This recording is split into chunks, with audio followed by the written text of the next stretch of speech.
자, 크리스마스 하면 뭐가 제일 먼저 생각나세요? 그렇죠. 반짝이는 트리, 선물, 가족과의 따뜻한 시간, 뭐 이런 것들이겠죠. 근데요, 혹시 이런 생각해 보신 적 있으세요? 우리는 왜 많고 많은 날 중에 하필 12월 25일에 이걸 기념할까 하고요. 아, 오해는 마세요. 오늘 이야기는 뭐 크리스마스가 잘못됐다 이런 얘기를 하려는 게 아니에요. 그보다는 우리가 정말 사랑하는 이 명절에 숨겨진 이야기, 그 뿌리를 한번 같이 파헤쳐 보자는 거죠. 그리고 스스로에게 한번 물어보는 거예요. 나는 과연 모든 걸 알고 이 날을 기념하고 있는 걸까? 하는 질문을요. 그럼 오늘 우리가 함께 떠나볼 여정은 이렇습니다. 먼저 가장 기본이 되는 성경에서부터 시작해서요. 크리스마스에 대한 단서를 찾아볼 겁니다. 그리고 나서는 시간에 거슬러 올라가서 12월 25일이라는 날짜와 우리가 쓰는 상징들이 원래는 누구의 것이었는지 알아볼 거고요.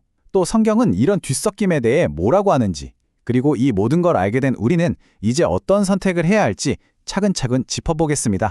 자, 첫 번째 순서입니다. 기독교의 가장 큰 명절이라고들 하는데 그렇다면 당연히 성경에 그 근거가 명확하게 나와 있어야 하지 않을까요? 근데 성경은 오히려 크리스마스에 대해 이상할 정도로 조용합니다. 바로 기록의 침묵이죠. 그래서 가장 근본적인 질문부터 던져봐야 합니다. 성경 어디에도 예수의 탄생을 기념해서 축하해라 이런 명령 혹시 보신 적 있으세요? 자료들은 바로 이 지점에서부터 이야기가 시작되어야 한다고 말합니다. 이게 진짜 놀라운 부분인데요. 무슨 복잡한 신학 논쟁 같은 게 아니에요. 그냥 팩트 그 자체입니다. 자료들이 보여주는 건 아주 간단해요. 성경에는 크리스마스라는 단어 자체가 아예 없고요. 예수님 생일이 언제인지도 안 나와요. 심지어 탄생을 기념하라는 명령조차 없다는 거죠. 예수님을 직접 따르던 제자들이나 초기 교회 성도들이 이걸 지켰다는 기록도 어디에도 없습니다. 정말 말 그대로 침묵하고 있는 거죠.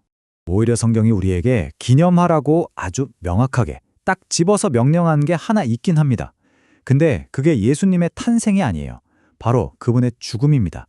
최후의 만찬 자리에서 이걸 행하면서 나를 기념해라. 이 말씀은 분명히 남아있는데 탄생에 대해서는 그런 말이 전혀 없거든요. 기념의 초점이 완전히 다른 곳을 향하고 있는 겁니다. 자, 그럼 이런 궁금증이 생기죠.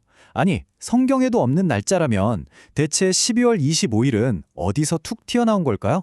자, 이 타임라인을 보시면 와, 이거 좀 충격적일 수 있습니다. 기독교가 12월 25일을 예수님 생일로 정하기 수백 년도 더 전부터 이날은 이미 주인이 있었어요. 다른 신들의 날이었던 거죠. 고대 로마에선 농경의 신을 위한 축제가 바로 이날이었고요. 저기 북유럽에선 동지를 기념하는 날이었어요. 그리고 결정적으로 로마 제국이 아예 공식적으로 선포를 해버립니다.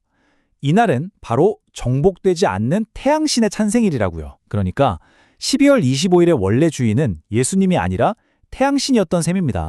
그런데요, 이야기가 날짜에서만 끝나면 섭섭하죠. 우리가 크리스마스 하면 딱 떠올리는 것들이 있잖아요. 크리스마스 트리, 반짝이는 별. 이런 아주 익숙한 상징들은 또 어디서 왔을까요?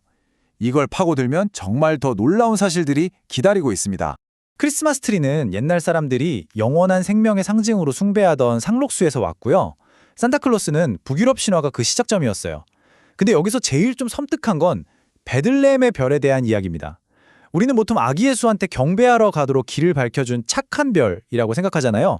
근데 자료를 보면 관점이 좀 달라요. 이 별이 동방 박사들을 아기 예수한테 데려가기 전에 먼저 아기를 죽이려고 혈안이 된 헤롯 왕에게로 그들을 이끌었다는 거예요. 이걸 과연 순수한 축복의 상징으로만 볼 수 있을까요? 우리가 아는 그 푸근한 인상의 산타 할아버지, 이분의 이력서를 보면 정말 대단합니다.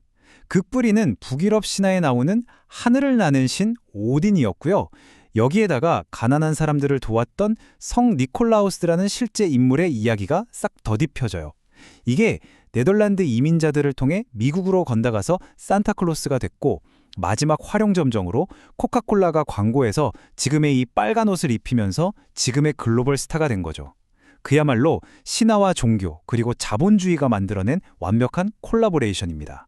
자, 정리해보면 크리스마스의 날짜도 우리가 쓰는 상징들도 다른 종교적인 배경을 가지고 있다는 걸 알게 됐습니다. 그럼 이런 생각이 들 수 있죠. 뭐 어때? 의도만 좋으면 되는 거 아니야? 이 질문에 대해서요, 성경은 아주 유명한 사건 하나로 아주 강력하게 대답을 하고 있습니다. 바로 그 유명한 금송아지 사건입니다. 근데 여기서 진짜 놀라운 사실이 뭔지 아세요? 이스라엘 사람들이 금송아지를 만들어 놓고 자, 이게 우리의 새로운 신이다 라고 하지 않았다는 거예요. 오히려 그들의 리더였던 아론이 뭐라고 선포했냐면 내일은 여호와를 위한 축제를 열자라고 했습니다. 그들의 의도는 분명히 자기들의 믿는 하나님을 위한 축제였어요. 그런데 그 결과가 어땠죠?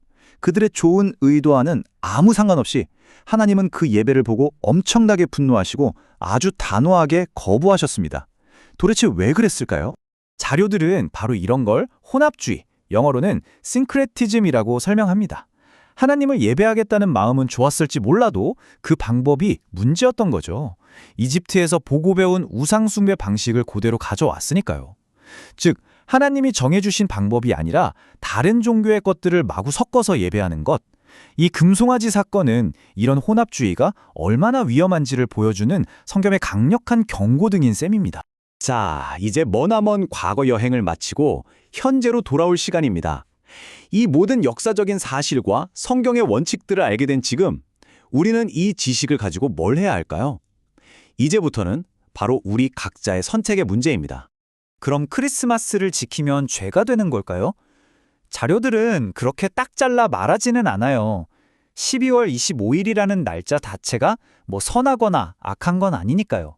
하지만 그날의 뿌리가 이교도 축제라는 것, 우리가 쓰는 상징들도 마찬가지라는 걸 알게 된 이상 예전처럼 마냥 순수한 마음으로 하나님이 기뻐하실 거야 라고 확신하기는 좀 어려워졌다는 게 이 분석의 솔직한 결론인 거죠.